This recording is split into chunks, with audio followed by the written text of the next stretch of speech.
Hello, middle school, high school friends. How's everything going? Hope all is well and that you guys are adjusted back in school if you're in school or if you're still at home, that all is going well. Um, I always wish you well. I wish you health um, during these times. So, we're going to start today just with a little check in. And our check in today is going to be kind of like we did last week, where last week we checked in with weather. This week we're going to check in with ice cream flavors. I know that's a little silly. Like, how do you do a check in with ice cream flavors? So I'm going to tell you. So chocolate ice cream means you're super. Vanilla means you're doing pretty good. Is everything is good. Um, let's see, vanilla. No, okay. Let me back up. Sorry. Chocolate is super. Vanilla is doing good. Chocolate chip is you're doing okay. You know, you're feeling okay. Rocky road means you're in these little bumpy, a bumpy road and with some twists and turns. Let's see what else. Neapolitan means you're all mixed up. You don't even really know what's what. And then strawberry means we're smooth sailing. Excuse me. So again, chocolate is super. Vanilla is good. Let's see. Chocolate chip is you're doing okay. Rocky Road is it's a little bumpy up and down, and strawberry is smooth sailing. Neapolitan is a little mixed up. So let's just think about that for a few seconds.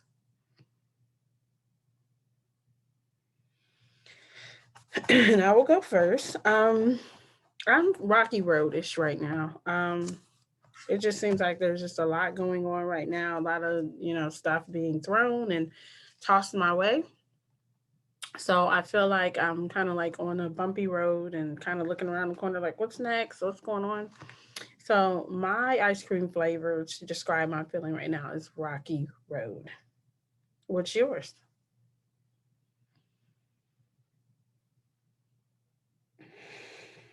As always, thank you for sharing. Now let's just take a deep breath in, deep breath out. Again, deep breath in and out.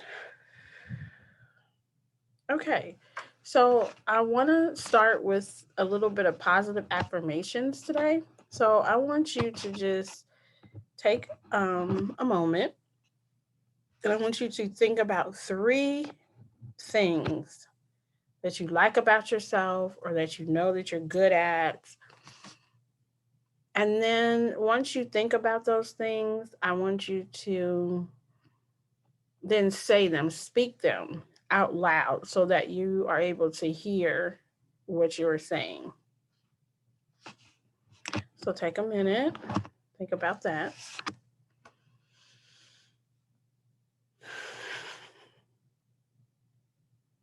Deep breath in again and out. So I'll go first. And my three is that I am strong, I am funny, and I am loyal. Those are my three things about myself that I take a lot of pride in. Um, being strong, loyal, and funny. What are your things?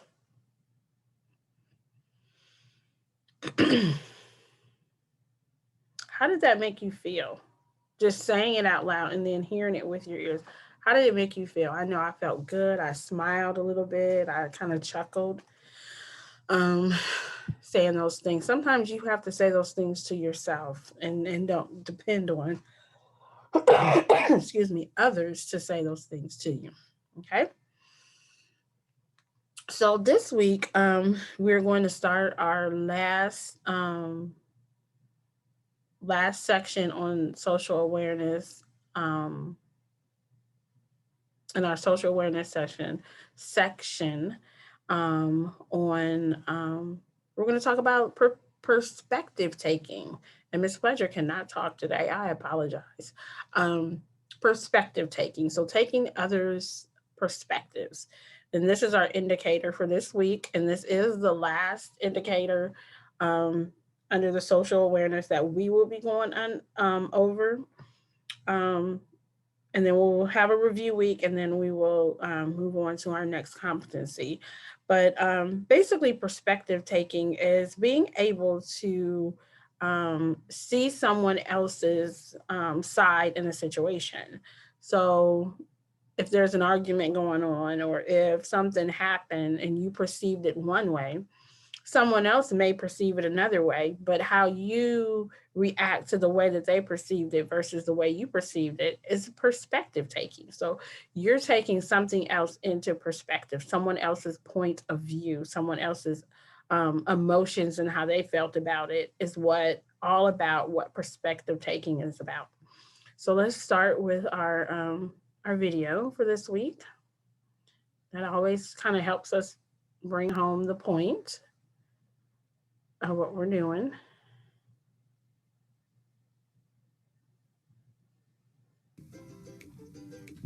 Perspective taking is a valuable skill in many aspects of life and leadership.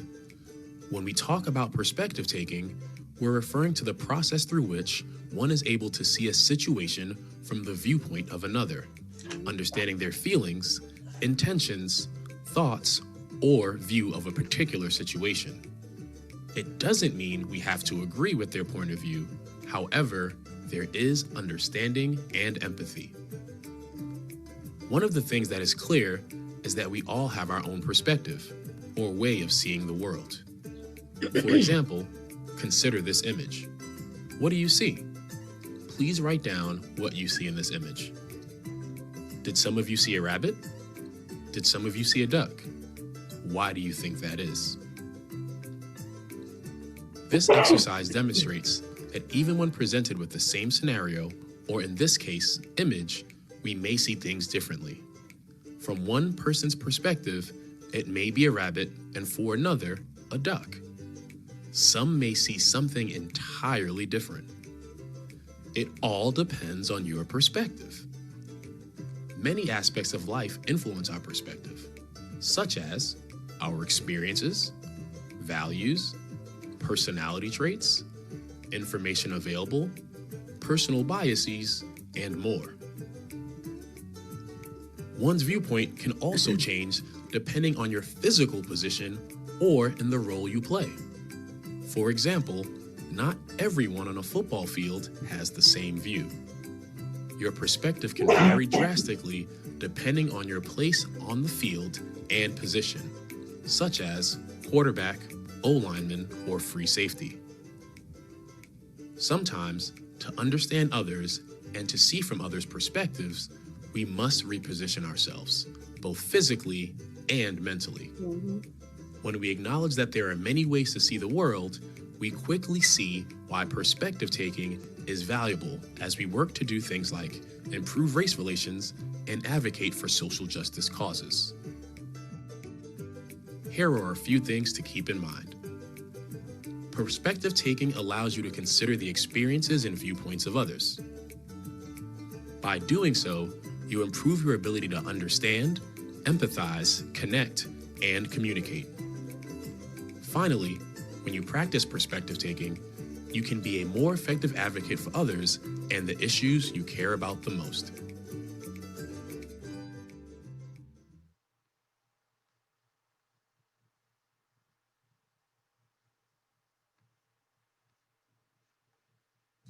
Hi, I'm Sarah Sherman. I'm a special. We don't want Sharon and Sherman on here. So what we have here is going back to that empathy that we had talked about early on, and how are we seeing and viewing what somebody else is saying. So 7th and 8th graders, I want to ask you to think about something. Think about, because a lot of times we always think that other people have a lot of different motives or reasons why they're doing something, especially at your age. Um, so think about those motives and how sometimes we may think that they're negative motives or that they're positive motives, and how sometimes our perspective of things kind of cloud or get in the way of um, what we really may be able to talk to somebody about and actually see what their perspective is or what their thoughts are. And my 9th through 12th graders, think about this. We talked about cultural and diversity last week. Um, how could perspective taking and being able to view what someone else's feelings are and emotions are, how would that sit in when you're talking about cultural differences and diversity within your classrooms and your community? How would that benefit you? I want you to pause the videos and I want you to have these discussions again. 7th and 8th, motives. How has motives um, or what you think people are thinking or doing to you affected how you've been able to take someone else's perspective? And then 9th through 12th graders, how do you think it would be helpful for you in discussing diversity and culture in your community? How would perspective taking help that? So pause this video and take a minute and talk about that.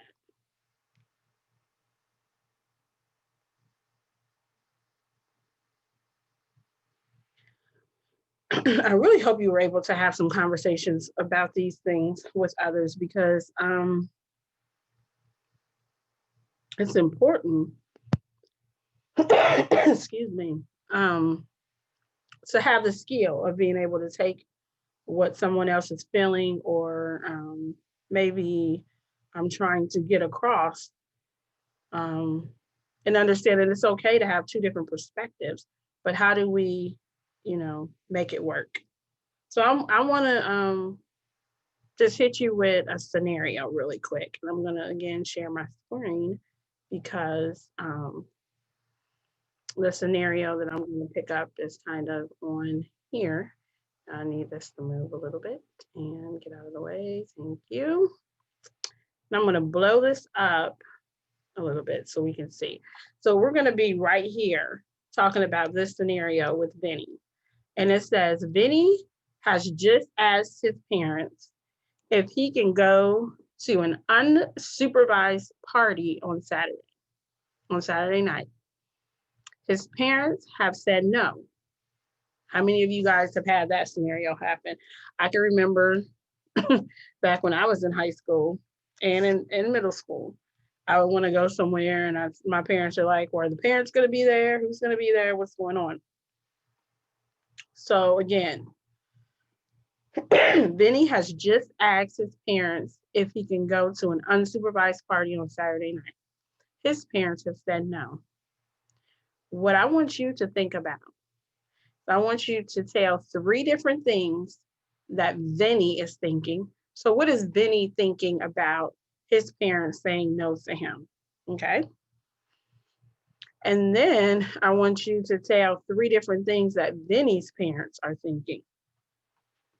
What are those 3 things that his parents may be thinking and what Vinny is thinking? Okay. I want you to look at the perspectives of Vinny, who wants to go to the party, and his parents said no. And then the perspective of the parents and what the parents are thinking.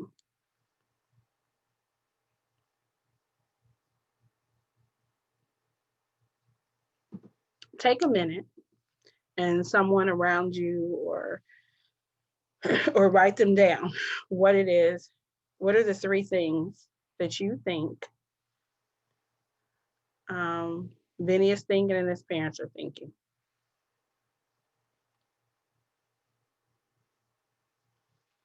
So I'm going to share my 3 things. Vinny is thinking He wants to go with his friends. He won't be cool if he's not at the party. And his parents are unfair. Okay. Now, what his parents are thinking is, I'm here to keep you safe. If there were some parents there and it was supervised, I may let you go. But since there's not, I'm going back, so I have to keep you safe. And third is, I'm sure that you won't be the only one that's not at the party. So that's what my thoughts are. 3 different perspectives, or well, 6 different total.